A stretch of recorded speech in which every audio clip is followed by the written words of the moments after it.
पिछले पार्ट में फ्रे ने एरिना के साथ एक कॉन्ट्रैक्ट बनाया था जिससे उसे एक स्किल मिली थी। बाद में हम फ्रे को माना ट्रांसफर स्किल खरीदते हुए देखते हैं और सोचते हैं कि बाकी पॉइंट्स कैसे खर्च करें। थोड़ी देर सोचने के बाद वह डिसेप्शन स्किल खरीदने का फैसला करता है जो उसके झूठ बोलने के मनोबल की क्षमता को बढ़ाता है। ये सोचकर कि उसे शायद और भी कई मौके मिलेंगे जब उसे बिना हिचकिचाहट के झूठ बोलना पड़ेगा, उसने इसे आजमाने का फैसला किया और कहा, अरे मैं एक औरत हूँ। जैसे ही ये शब्द उसके मुंह से निकले उसके चारों ओर सब कुछ जैसे रुक गया, यहाँ तक कि एक चिड़िया उड़ते उड़ते थम गई उसकी इस बेबाक घोषणा पर हैरान होकर। ये देखकर फ्रे अपने आप से बोला, ठीक है, शायद ये थोड़ा ज्यादा हो गया, मैंने तो चिड़ियों को भी डरा दिया। फेयरलॉक ने उसकी बात सुन ली और उसकी आंखें हैरानी से चौड़ी हो गईं। तुमने क्या कहा, क्या ये सच है? घबराकर वो मुड़ती है और खुद से बड़बड़ाते हुए भाग जाती है। शायद मैं फ्रे को इससे धमका सकती हूँ। फ्रे उसकी पीछे हटती हुई आकृति को चुपचाप देखता है और फुसफुसाता है, क्या मुझे उसके पीछे जाना चाहिए? वो एक पल के लिए रुकता है, फिर सोचता है, नहीं, छोड़ दो, ये सब बेकार की बातें हैं, इससे किसी को नुकसान नहीं होगा। 3 दिन बाद स्कूल के ट्रेनिंग ग्राउंड पर फ्रे झाड़ियों में छिपकर किसी को देख रहा है, जैसे कोई डरपोक। वो एरिना को ट्रेनिंग करते हुए देखता है जो थकी हुई है और बड़बड़ा रही है, कमबख्त, मेरे पास जादू नहीं है, ये सही नहीं चल रहा। उसकी दोस्त फिर उसे सपोर्ट करते हुए कहता है, थोड़ा ब्रेक ले लो, तुम ऐसे नहीं चल सकती। एरिना जवाब देती है, मैं ठीक हूँ, मैं बस थोड़ी दूर हूँ, अगर मैं एक और शॉट निकाल सकूँ तो मेरे पास मौका है। फ्रे उसे देखकर खुशी के आंसू निकालता है, ये सोचकर कि वो उसे हराने के लिए कितनी मेहनत कर रही है। एरिना अपने हाथ में एक आग का गोला समन करती है। फ्रे इम्प्रेस्ड होकर मर्मर्स करता है, वाह, इतनी सीमित जादू से आग का गोला बनाना, जैसा कि एक भविष्य की महान जादूगर से उम्मीद की जाती है। वो अपनी नाक पोंछता है और अंदर ही अंदर सोचता है, लेकिन तुम ज्यादा मत कर, मैं अपनी स्किल का इस्तेमाल करके तुम्हें कुछ माना दूंगा। फिर एरिना थकावट से घुटनों के बल गिर जाती है। उसकी दोस्त तुरंत उसे पकड़ लेती है और पूछती है, क्या तुम ठीक हो? उसकी दोस्त फिर कहती है, मुझे लगता है ये नामुमकिन है, मैं तुम्हारी मदद करूंगी। एरिना उसे थोड़ी उलझन में देखकर देखती है और उसकी दोस्त जवाब देती है, वह शायद एक और खतरनाक आर्टिफैक्ट का इस्तेमाल करने वाला है, तुम सीधे तरीके से नहीं जीत सकती, इसलिए मैं चुपचाप तुम्हारी मदद करने का रास्ता खोजूंगी। फ्रे दूर से यह सब देख रहा है, वह ताली बजाता है और उसकी आंखों से खुशी के आंसू गिरते हैं। बस इतना ही, अच्छा काम एरिना। फिर एरिना कहती है, माफ कर देना, लेकिन मैं उसकी तरह नहीं बनना चाहती, मैं कोशिश करूंगी कि खुद से कुछ कर सकूं। उसकी दोस्त जवाब देती है, तू वाकई में बड़ी परेशान करने वाली है। फ्रे अभी भी झाड़ियों में छुपा हुआ है और अंदर ही अंदर बड़बड़ाता है, बस मदद ले ले बेवकूफ। अचानक एक कबूतर फ्रे के पास आता है और उसके पैर में एक लैटर बंधा होता है। वो पत्र खोलता है और पढ़ता है, मुझे तुम्हारा राज पता है, मेरी बात मानो और चर्च आओ। फ्रे इसे पढ़ता है। लेटर में फेयरलॉक ने अपना नाम लिखा और कार्ड के पीठ से लिखा, ये एक मिस्टेक है। फ्रे गुस्से में बुदबुदाता है, उसमें मुझे ब्लैकमेल करने की हिम्मत है। वह चिट्ठी को मजबूती से पकड़ता है, तू सच में परेशान करने वाली लड़की हो। बाद में चर्च में फ्रे धीरे धीरे दरवाज़ा खोलता है और अंदर ही सोचता है, यार ये दरवाज़ा कितना भारी है। फिर उसे हॉल के बीच में फेयरलॉक प्रार्थना करते हुए दिखती है। वह फ्रे की तरफ मुड़कर कहती है, ओह, तुम आ गए, तुमने मुझे इस दौरान धोखा देने की हिम्मत कैसे की?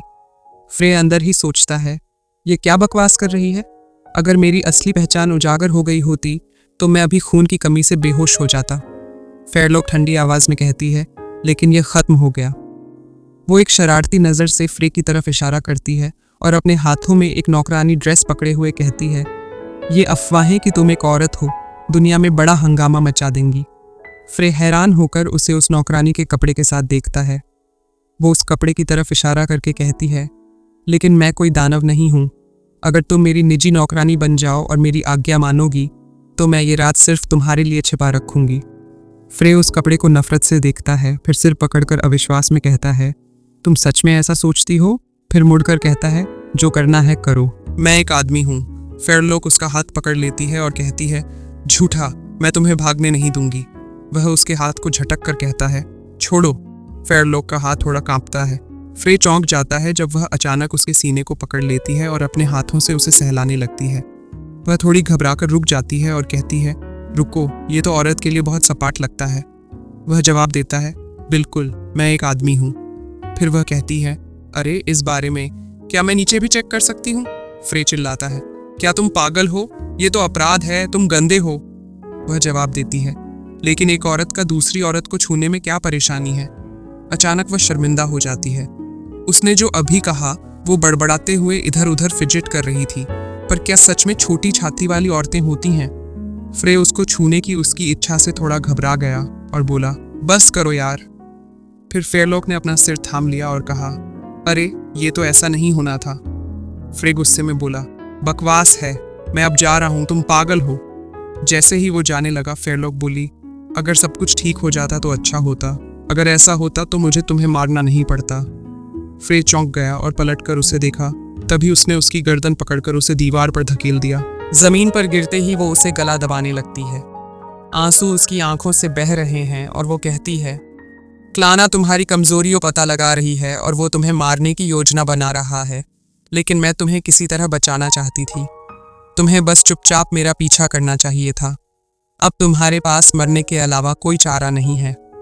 जब फ्रे सांस के लिए संघर्ष करता है और वो सोचता है तुम बस चीज़ों को गलत समझ रही हो और अपना गुस्सा निकाल रही हो, उसका शरीर ढीला पड़ने लगता है, उसकी आंखें सफ़ेद हो जाती हैं और मुंह से झाग निकलने लगता है। आखिरकार वो उसके गले से पकड़ छोड़ देती है और वो जमीन पर बेहोश पड़ी हुई फ्रे की बॉडी को देखती है। उसके चेहरे से आंसू बह रहे हैं। वह कांपती आवाज में कहती है, अब मैं भी एक अपराधी बन गई हूं, मैं जल्द ही तुम्हारे पास पहुंचूंगी। वह अपना कांपता हाथ अपने गले के करीब लाती है। उसकी आवाज टूट रही है, मैं न केवल तुम्हें मनाने में असफल रही, बल्कि मैंने तुम्हें मार भी डाला। चलो हम दोनों साथ में पछताते हैं। और वह अपने जीवन का अंत करने की तैयारी कर रही है। तभी फ्रे की सुरक्षात्मक शक्ति सक्रिय हो जाती है, जो उसे ऊर्जा के एक झटके में वापस लाती है। वह अचानक उठकर सांस लेने के लिए हड़बड़ाता है और चिल्लाता है, रुको। फेयरलॉक हैरानी में जम जाती है, उसकी आंखें चौड़ी हो जाती हैं। जैसे ही वो उसे घूरती है, फ्रे, मुझे लगा तुम मर गए थे। इससे पहले कि वो समझ पाए कि क्या हो रहा है, उसने अपने हाथों की मुट्ठियां भींच लीं। उसका दुहक गुस्से में बदलने लगा। मुझे नहीं पता यहाँ क्या चल रहा है, लेकिन इस बार मैं तुम्हें ज़रूर मार दूंगी। लेकिन फ्रे, जो अब भी शांत और पैंटिंग है, अपने शर्ट पर एक लाल बटन दबाता है। एक रिकॉर्डिंग चलने लगती है। फेयरलॉक की आवाज़ चर्च गूंजती है। क्लाना-सान आपकी कमजोरी का पता लगाने और आपको मृत्यु दंड देने की योजना बना रही है। फेयरलॉक का चेहरा पीला पड़ जाता है और वो पीछे हट जाती है, अपनी गलती का एहसास करते हुए। फ्रे अपने कदम उसकी ओर बढ़ता है और डरावनी नज़र के साथ कहता है, तुमने सोचा कि मैं यहाँ खाली हाथ आऊँगा जब तुमने मुझे धमकी भरा पत्र भेजा था। उसकी आवाज़ भारी है, जैसे वो जानबूझकर धीमे धीमे उसकी तरफ बढ़ रहा है। सेंटेस और तीसरी राजकुमारी ड्यूक के बेटे को मारने की साजिश कर रहे हैं, कितना बड़ा स्कैंडल है। फ्रे मुस्कुराता है, उसकी आवाज़ ठंडी और चिढ़ाने वाली हो जाती है। अगर ये अफवाहें फैल गईं तो सोचो कितना बवाल होगा। ये तो बहुत ही असुविधाजनक होगा, है ना मिस सेंट्स?